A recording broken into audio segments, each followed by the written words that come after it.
Joining us now is Attorney Alan Panolong, National President of the Integrated Bar of the Philippines. Attorney, thank you very much for joining us this morning. Nice to see you, Attorney. Yes.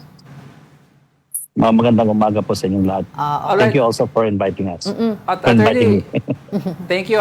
Baka you could help us understand, no? Kasi a lot of words have been thrown around: state witness, witness protection program. So let's start off with being a state witness. Ano ibig sabihin nito? Una po sa lahat, yung pong state witness is, this is the person who is party to the commission of the crime, meaning to say, he is one of the accused. So in order for him or her to be admitted as a state witness, there are conditions to be met. So first, hindi po siya yung not the most guilty, meaning to say the least guilty among the accused. So his testimony is that of absolute necessity, meaning to say there is no other direct evidence available in order to convict or to prove the crime. Then secondly, thirdly po is that he or she is testifying for the grave felony.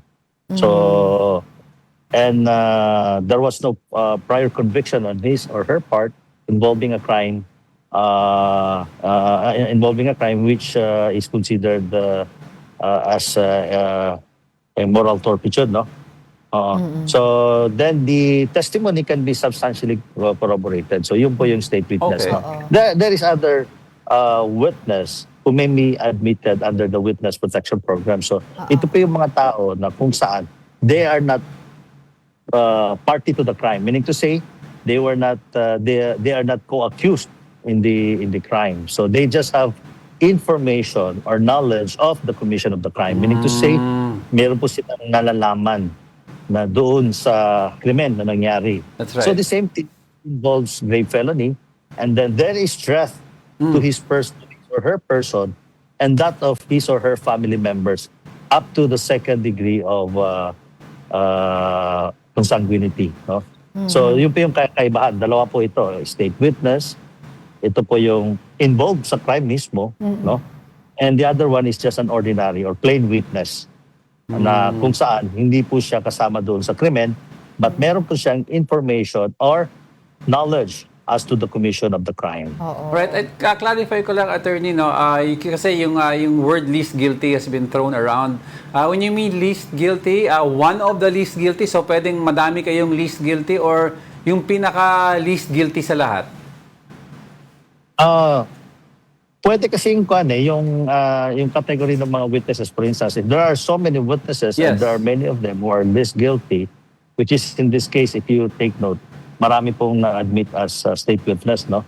So perhaps they are the least guilty among. Kumbaga, the degree of participation nila is lesser than that of those principal, really, no?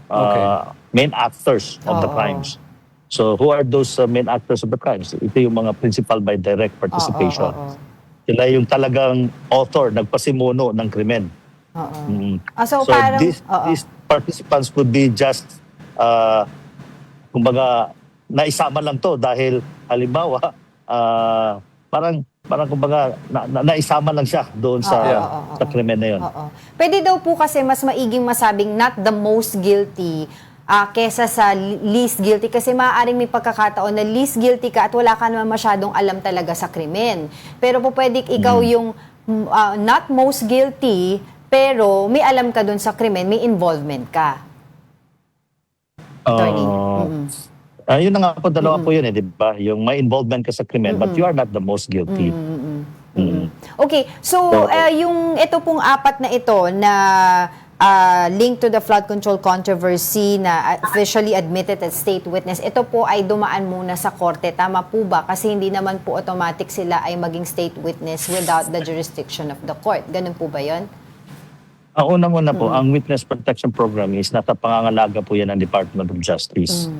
So sila po yung nag-evaluate ng mga witnesses na based on the information they receive and based on the evidence they collected. So mag-a-apply yung isang witness na yan on the basis thereof, they will evaluate So once they determine that one or two or more of the witnesses may qualify to be a state witness, then they will inform the court, no? Kasi kung natapos lahat yung proseso, like there is this sworn statement to be executed by those witnesses and the execution of the memorandum of agreement, once all of those are satisfactorily completed, then they will have to inform the court, because these witnesses will have to be discharged from the information. Meaning to say, they will be excluded. Hindi sila kasama doon sa kakasuhan. So, the court now will have to evaluate, and if the court sees it practical under consideration and it is legal under consideration, so it has to admit the application, yes. Okay. Pero Pero, nagsisimula oo. po talaga yan sa DOJ because administratively, it is the agency of government which is in charge in the enforcement of the Witness Protection Program. Ayun. The court Pero- merely receives the application. Opo. I mean, the witnesses being considered as a state witness by the prosecution. Ayun. Pero hindi po ibig sabihin na sa WPP ka or Witness Protection Program, may automatic state witness ka na. Wala pong ganun. Hindi Yes. ganun. Hindi naman automatic pagpunta mo ng WPP, pag-apply mo is automatically state witness ka na. No, na-undergo po ng proseso. Okay, I'd like to ask also, attorney, for example, let's take into consideration yung kaso or involvement ni Alcantara, no? If for example, kasi state witness siya, so alam natin hindi siya makakasuhan dito sa case na to. But after this case is resolved, let's say may lumitaw na different case but almost of the same type, corruption din, pero hindi na-try or hindi kusan siya state witness, pwede ba siyang makasuhan for that? That is a very interesting question. Supposing there is a new information, Yes. no? Na ano nga to? Lumitaw na, bigla. It's totally different from those pending before the courts. My opinion is that since the immunity naman, I believe, no, this is my understanding, the immunity is not an immunity for life. So only for those cases. So supposing there is another cases, so I think that's a different approach. So in other words, sa case na naka-file, doon lang siya immune. Kasi may mga ibang narinig ako interpretation, parang very similar daw to sa double jeopardy law eh. Pag na-resolve na daw yung case, kahit may lumitaw pa at corruption, baka hindi na daw pwede. Ang double jeopardy po applies for Pag may the same cases. For instance, yung isang tao na accused of the crime of murder. So pinatay niya si Juan, no, with intent, no, with the use of firearm, no, and he ensured the death of of Juan. Tapos during the trial is the prosecution failed to establish, no, that itong accused is guilty. So once acquitted by the court, hindi na siya pwedeng filean ng another case involving the same Character. Okay. Yes. Okay. So the double jeopardy is not actually sa lahat ng bagay. Yeah. Doon lang sa kaso na kung saan Okay. yun yung kinakaharap ng accused. At least malinaw na yun. Eh. Oo. Dun po sa Yes, yes. dun sa isapin po ng restitution, yung pagbabalik ng pera, naging matindi po yung debate niyan sa Senado before, no, during the Senate Blue Ribbon Committee between Senator Ping Lacson, if I'm not mistaken, and of course Senator Marcoleta. They were DOJ at the time, si Secretary Remulla, now Ombudsman, no, regarding nga dun sa pagsasaoli ng pera ng mga ninakaw. Ano po ba talaga yung dapat doon? Dapat po isoli, 'di ba po, yung mga nanakaw na pera?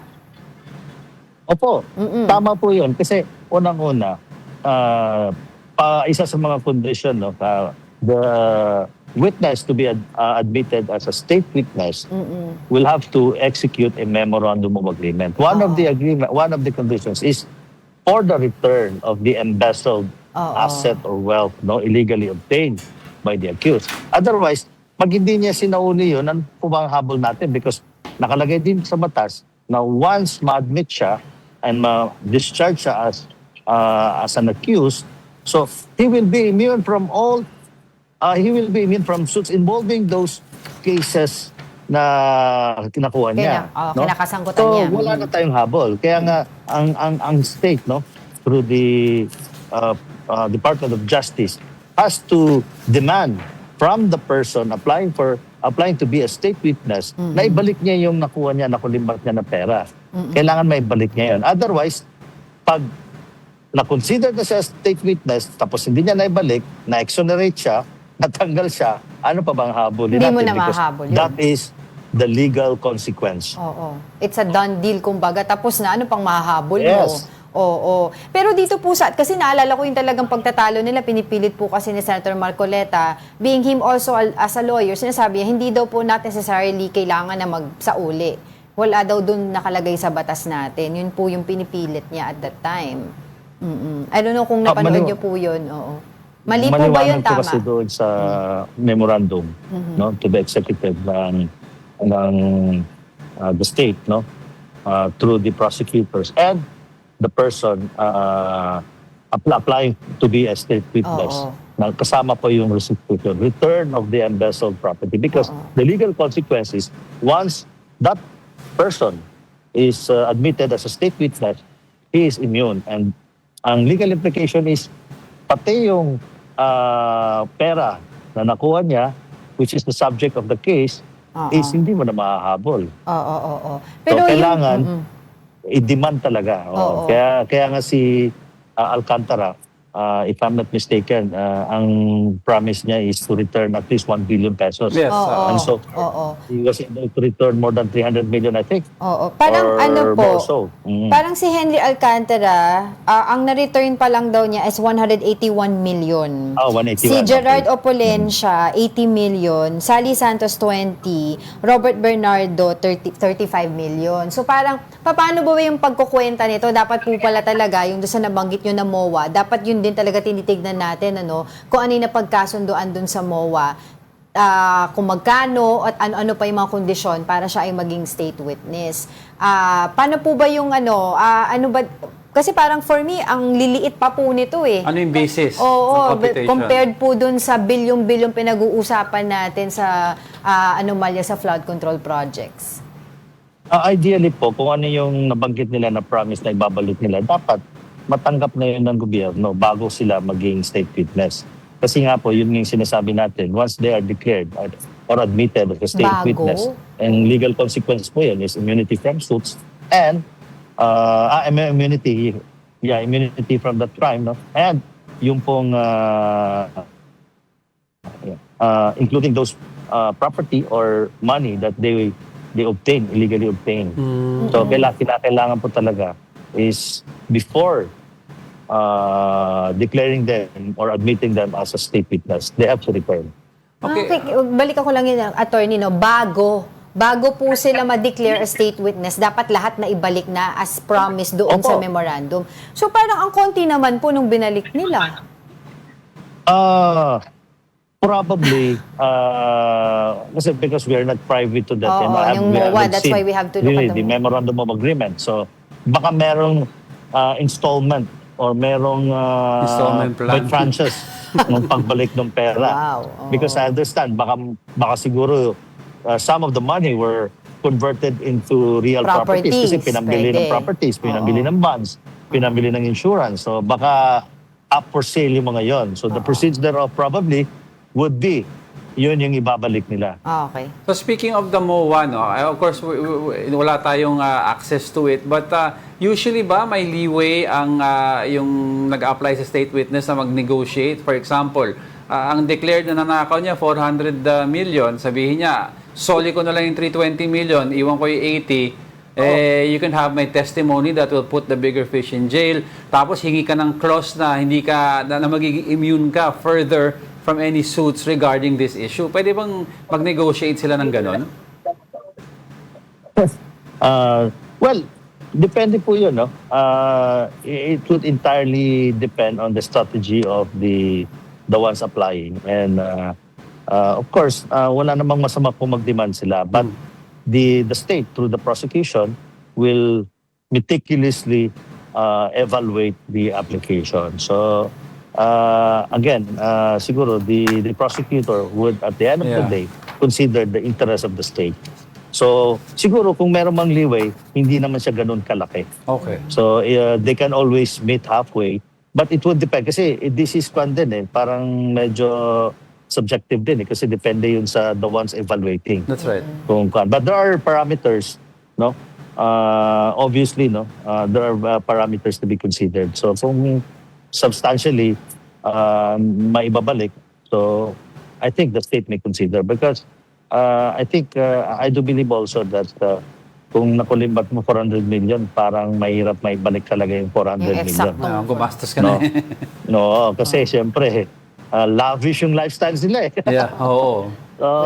We can never expect that the 400 million will ultimately be returned. But ang isang importante kasi, kumbaga, ang panalo din ng state doon is not only the return of that illegally obtained property, but to ensure the conviction of those accused in That's the true. commission of the crime. That's true. Okay. So, yun po yung bonus doon. Yun talaga yung ultimate objective Of course. Kasi the testimony of these state witnesses are very vital to prove the commission of the crime and ultimately to get the conviction of those accused. So That's yun right. po ang panalo doon ng state.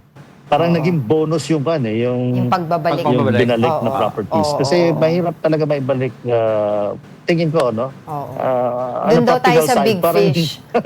hindi mahirap ibalik talaga yun. All right. Thank you for your time and insights. Hope to have you back on the show. Attorney Alan Panolong, National President of the Integrated Bar of the Philippines. Anytime po. Thank you. Thank you very much sa inyong lahat. Mabuhay po tayong lahat. Magandang umaga po. Thank you, Attorney.